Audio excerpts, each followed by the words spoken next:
تو حضرت یعقوب علیہ السلام نے یوسف علیہ السلام کو اب اتنا کچھ ہونے کے باوجود بھی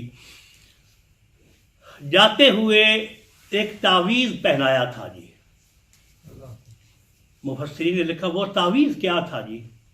حضرت ابراہیم علیہ السلام کو جب نار نمرود میں ڈالا گیا تو نمرود نے ان کے سارے کپڑے اتروا لیے. اللہ نے جبریل کو بھیجا، جبریل میرے ابراہیم کا لباس نہیں رہا، جا جنت سے یہ قمیض لے کر میرے ابراہیم کو پہنا دو. تو یہ قمیض حضرت ابراہیم علیہ السلام کو جنت سے جبریل نے آ کر پہنائی تھی، آگ کے اندر جو نمرود نے جلائی تھی. حضرت ابراہیم علیہ السلام اللہ کے فضل و کرم سے آگ ٹھنڈی ہو گئی، خیر و سلامتی کے ساتھ باہر نکل آئے. تو یہ وراثت کے طور پہ حضرت اسحاق علیہ السلام کے حصے میں آئی.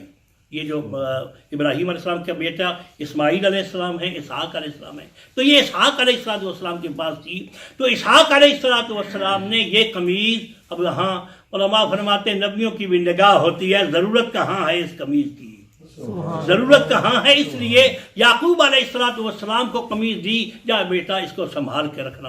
اب جہاں حضرت یوسف علیہ السلام کو وہاں گھر سے روانہ کیا نا، تو اسی قمیض کو ایک چھوٹے سے تعویذ بنا کر، یعنی کسی چیز کے اندر بند کر کے حضرت یوسف علیہ السلام کے گلے میں ڈال دی. اب یہاں علماء فرماتے ہیں کہ دراصل رب العالمین جل جلالہ کی منشا بھی یہ تھی. دیکھیے نبی اس کو کوئی دکھ آتا ہے، کوئی تکلیف آتی، بذات خود ہی وہ شفا ہیں. نبی بذات خود شفا ہوتا ہے، لیکن اسباب استعمال کرنے کا مقصد یہ ہوتا ہے بعد میں آنے والے لوگوں کے لیے سنت ہو جائے اور پتہ چلے کہ واہ ہم ہیں، یہ کام تو نبی بھی کیا کرتے تھے. یعنی ان کو ضرورت نہیں ہوتی، رب العالمین جو کچھ کرنا ہے بغیر کسی ظاہری وسیلے کے کر دیتا ہے، لیکن یہ لوگوں کے لیے سنت رہنی تھی. اس لیے حضرت یوسف علیہ السلام کے گلے میں قمیض، وہ جو قمیض تھی ابراہیم علیہ السلام کی، اس کو تعویذ بنا کر ڈال دیا گیا. اب یہ قمیض ہے، علماء فرماتے ہیں کہ دراصل یہ جو کچھ ہوا نا، کرنا تو سب کچھ اللہ نے تھا، لیکن بتانا یہ تھا کہ اللہ والوں کی قمیض بھی اگر ہاتھ لگ جائے تو وہ بھی بڑے بڑے دکھوں اور مصیبتوں سے بچا لیتی ہے. حضرت یوسف علیہ السلام کو کنویں میں ڈالا گیا. رب العالمین جل جلالہ نے، یہ حضرت جبریل نے علیہ السلام حضور کو یہ بات بتائی تھی، یا رسول اللہ صلی اللہ علیہ وسلم، جب یوسف علیہ السلام کو کنویں میں ڈالا گیا، رسی کو کاٹ دیا گیا، میں تحت الثری پہ تھا، میں بیت المعمور پہ تھا اپنے مقام پہ، تو مجھے رب نے فرمایا جبریل دیکھتے نہیں ہو زمین پر کیا ہو رہا ہے، میرے یوسف کو اندھے کنویں میں گرایا جا رہا ہے، جاؤ اس کو بچا لے. تو جبریل عرض کرتے ہیں یا رسول اللہ میں اتنی سپیڈ سے آیا تھا کہ رسی کٹ گئی، میں ابھی آسمانوں پہ تھا، لیکن فوراً آ کر میں نے حضرت یوسف علیہ السلام کے جسم کے نیچے اپنے پر بچھا لیے. یوسف علیہ السلام زمین پر نہیں گرے، ان پروں پر گرے، حضرت جبریل علیہ السلام کے پروں پر. اب یوسف علیہ السلام بچ گئے. پھر وہاں اب یہ ہوتا ہے کہ جب کوئی کنواں کھودتے ہیں نا، تو اس میں یا تو پتھر باہر نکال کر اس میں رکھ دیتے ہیں تاکہ جب اگر کوئی ڈول کنویں میں گر جائے تو اس میں ہاتھ رکھ کر نیچے جائیں، پھر نچلے پتھروں پر ہاتھ رکھیں، اس طریقے سے. اور کچھ جو ہے جہاں پتھر نہ ہو، نہ پتھریلی زمین نہ ہو، تو وہاں اس میں سوراخ نکالتے ہیں، جو کنواں ہوتا ہے نا، کھو یا کھوئی جس کو کہتے ہیں، تو وہاں یوں ہاتھ رکھ کر پھر اوپر ہاتھ رکھا باہر نکلنے کے لیے، یا نیچے ہاتھ رکھا، یوں اس طریقے سے وہ جاتے ہیں. تو وہاں پتھر تھا، تو جبریل علیہ السلام نے یوسف علیہ السلام کو اس پتھر پر بچھا دیا. مفسرین فرماتے ہیں سبحان اللہ، اندھا کنواں تھا، اندھیرا تھا، بڑی گہری ڈل تھی، پانی اس میں نہیں تھا، بس اندھیرا ہی اندھیرا، لیکن اللہ نے ابراہیم علیہ السلام کی اس قمیض کو ایسا منور بنایا، اس کی روشنی سے سارا کنواں روشن رہا، اندھیرے ختم ہو گئے. تو یہ جنت سے آیا تھا نا. آپ کو پتا ہے کہ جنت کی کوئی شے بھی کالی نہیں آئی. یہ جو حجر اسود ہے یہ کیا تھا جی؟ حجر اسود. اب اسود کا مطلب کیا ہے جی؟ کالا. تو حجر کیا ہے جی؟ پتھر. تو یہ کالا پتھر یہ کیسے ہوا؟ نبی کریم صلی اللہ علیہ وآلہ وسلم فرماتے ہیں کہ جب آسمانوں سے جنت سے جبریل پتھر کو لے کر آیا تھا تو یہ چمکتا تھا، یہ سفید تھا، لیکن اب اس کی ڈیوٹی یہ ہے سبحان اللہ، بندہ مومن جب اس کو چومتا ہے اس کے گناہ یہ اپنے اندر سمو لیتا ہے، اس کے گناہ جھڑتے ہیں، اس میں سیاہی آ جاتی ہے۔ تو گناہ بذات خود اس کی حیثیت کیا ہے؟ کالا ہوتا ہے۔ گناہ سیاہ ہوتا ہے، یہ سیاہی ہے جس کو ظلمت کہا جاتا ہے، جس کو ظلم کہا جاتا ہے۔ تو قبر کے اندر گناہ جتنے زیادہ ہوں اتنی قبر اندھیری ہوگی۔ اب یہاں رب العالمین جل جلالہ کے محبوب فرماتے ہیں کہ یہ یوں روشن تھا، یہ جو حجر اسود تھا، لیکن تمہارے گناہوں کو، گناہ گاروں کے، مومنوں کے گناہوں کو چوس چوس کر اس نے اپنے آپ کو تو کالا کر دیا ہے، لیکن تمہیں چمکتا ہوا صاف و شفاف بنا دیا ہے۔ تو یہ حجر اسود اس لیے پہلے اس کا نام حجر ابیض تھا، یعنی چمکتا ہوا پتھر، پھر اس کے بعد اس کا نام حجر اسود ہو گیا، اب گناہوں کی اس میل کچیل کی وجہ سے۔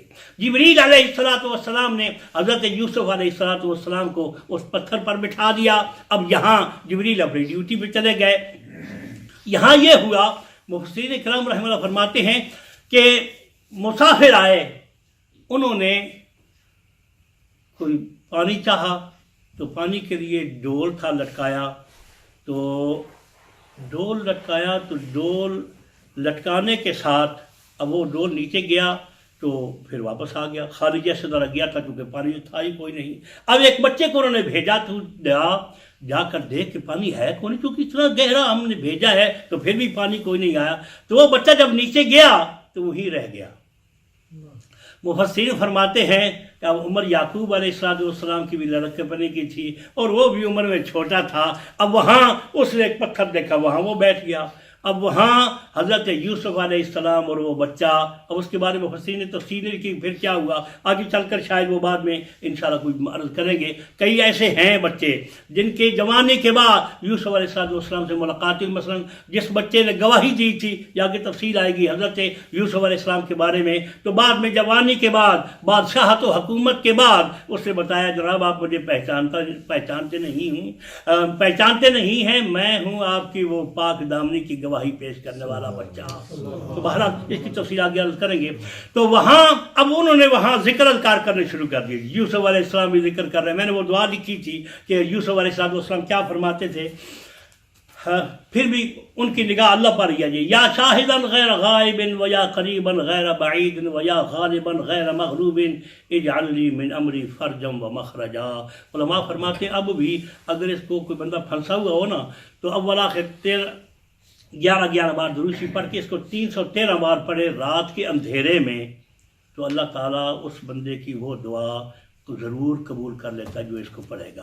تو حضرت یوسف علیہ السلام اسباب باقی ہے، لیکن وہ یہ دعا پڑھا کرتے تھے، اور وہ جو بچہ تھا نا وہ بھی ان کے ساتھ ساتھ لگا ہوا تھا۔ اب یہاں نبی کریم صلی اللہ علیہ وآلہ وسلم فرماتے ہیں کہ فرشتے جو آسمانوں پہ تھے وہ عرض کرتے الہ العالمین، زمین سے کوئی بڑی خوبصورت آواز ہمیں سنائی دے رہی ہے، سمجھ نہیں آ رہی کہ وہ ہے کہاں اور کیا ہے۔ تو رب العالمین نے ارشاد فرمایا بات یہ ہے یوسف اور اس کا دوست، اس کا رفیق ساتھی وہ کنویں کے اندر میرا ذکر کرنے لگے ہوئے ہیں اور اس کا ٹیسٹ تمہیں آ رہا ہے۔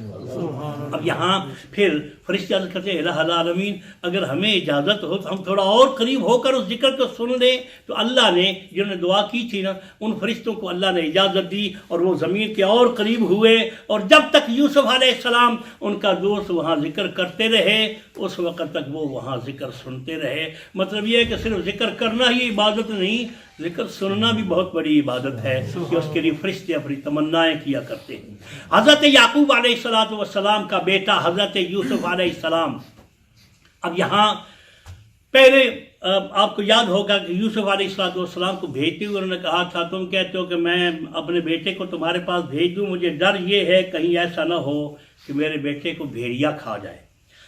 اب یہاں انہوں نے کنویں میں گرانے کے بعد واپسی کا ارادہ کیا، پروگرام بنایا، تو خدا کا قرآن کہتا ہے وَجَاءُوا أَبَاهُمْ عِشَاءً يَبْكُونَ، وہ اپنے والد کے پاس رات کو عشاء کے وقت روتے روتے آئے۔